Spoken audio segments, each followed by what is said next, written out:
Alright boys, we gotta talk about something that's been swept under the rug for way too long. Even after season 2 looked like it was slapped together in PowerPoint, there's one guy we haven't seen neither in the anime nor in the manga, Ryosuke Kira. Yeah, that dude with the blonde hair who strutted into Blue Lock episode 1 like he owned the place, only to get kicked out faster than you can say. And here's the wild part, this guy was supposed to be one of Japan's top high school strikers. So what the fuck happened to Ryosuke Kira? Where'd he go? And why am I so damn sure he's coming back? Maybe even as a legit endgame threat to Ego's whole philosophy. Buckle up, cause we're digging into this one deep. Let's rewind to where it all started. Blue Lock hits you with this insane setup from Jinpachi Ego Japan's football scene is a dumpster fire because everyone's too polite, too stuck on teamwork, and not savage enough. So he grabs 300 of the country's best young strikers, locks them in this crazy facility and says, fight it out, only the most selfish dude's gonna survive and lead Japan to a World Cup. Enter Ryosuke Kira. Blonde hair, sharp eyes, oozing confidence. The guy's a star from some fancy high school team. He's ranked near the top 2,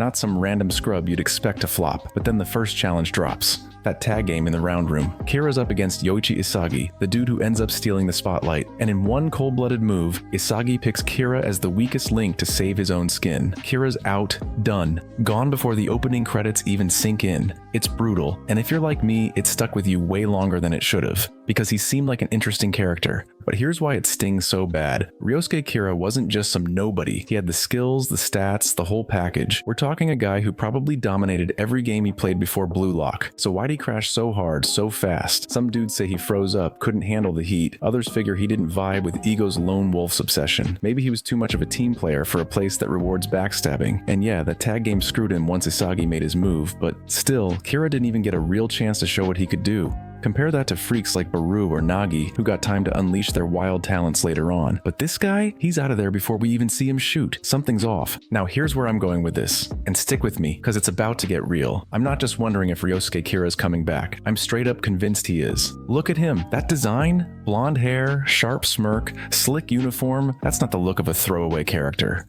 Blue Lock doesn't waste panels on nobodies, and Kira got too much screen time in that first chapter for him to just vanish. Plus, his backstory's got meat on it. He wasn't some random tryhard. He was a top dog, a striker with a rep, probably carrying his team to wins left and right before Ego dragged him into this mess. You don't build a guy like that just to ditch him. Nah, he's out there, and I bet everything he's plotting something big. Picture this. After getting humiliated in Blue Lock, Kira doesn't just slink home applies to McDonald's and call it quits. He's pissed. Maybe he's been training on his own, grinding harder than ever, or even building a squad outside Blue Lock. I personally think he's coming back as a rival, maybe even an endgame boss, to shove Ego's philosophy right back in his face.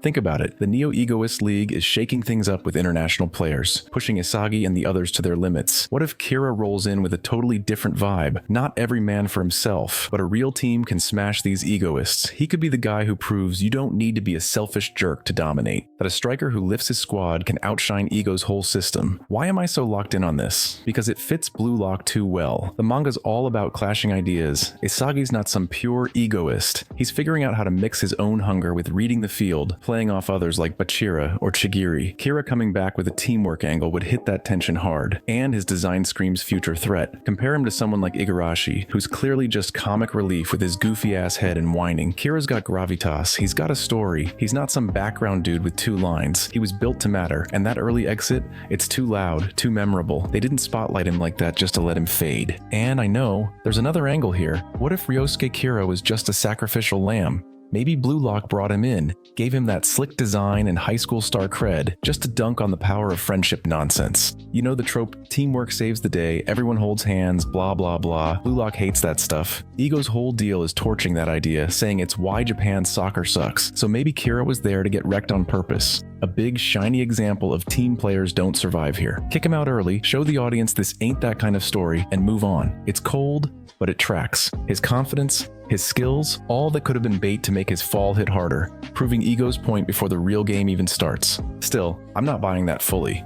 If Kira was just a one-off lesson, why make him so distinct? Why not use some generic dude instead? Blue Lock could have tossed out a dozen no-names to make the same point, but they picked Kira, gave him a name, a look, a vibe. That's not an accident, and the manga's got this habit of bringing back loose ends. Kunigami got his wildcard glow-up after getting axed, went from team player to brooding beast. Why not Kira? He's got the motive, betrayal, embarrassment, a chip on his shoulder bigger than Baru's ego. He could show up in the Neo-Egoist League with a squad he's trained himself, moving like a unit while Isagi's still figuring out how to not trip over his own teammates. Imagine the panels, Kira smirking across the field, ball at his feet with a crew that's locked in. Ego's jaw would hit the floor. Let's paint that picture more. Say Kira's been off the grid, watching Blue Lock from the outside. He sees Isagi, Baru, all these guys clawing their way up, and you think he's like, nah, that shit's too wild for me. McDonald's calls me. Maybe he will grab some players like Naruhaya, or maybe not even Blue Lock rejects. Just hungry kids who didn't make the cut and drills them into something lethal. Not a sappy we're all buddies team, but a machine where every piece clicks. He's still a striker, still the star, but he knows how to use his squad to amplify himself. Then he steps back into Blue Lock's orbit, maybe crashes the Neo-Egoist League or some big match later, and takes on Ego's best. If he beats Isagi with that setup, it's not just a win, it's a statement.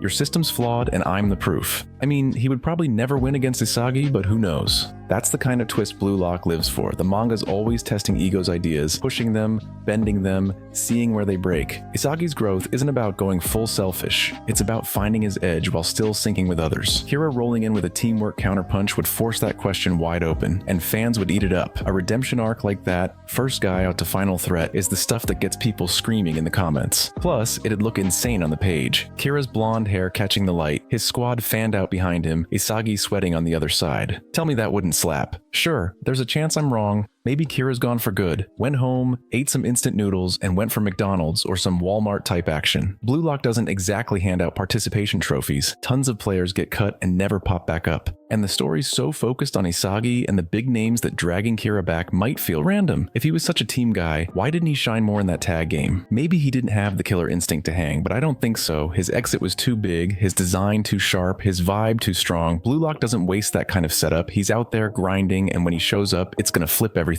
And so yeah, I'm calling it. Ryosuke Kira's coming back, not as some sidekick or flashback fodder, but as a real player, maybe the one who cracks Ego's whole game wide open. The Neo-Egoist League is the perfect stage for it, and with the manga still dropping bombs, I'm hyped to see where this lands. What do you think? Is Kira toast, or is he about to cook? Hit me with your takes below, and if you're still sleeping on Blue Lock, wake up. This series is built different. Catch you next time.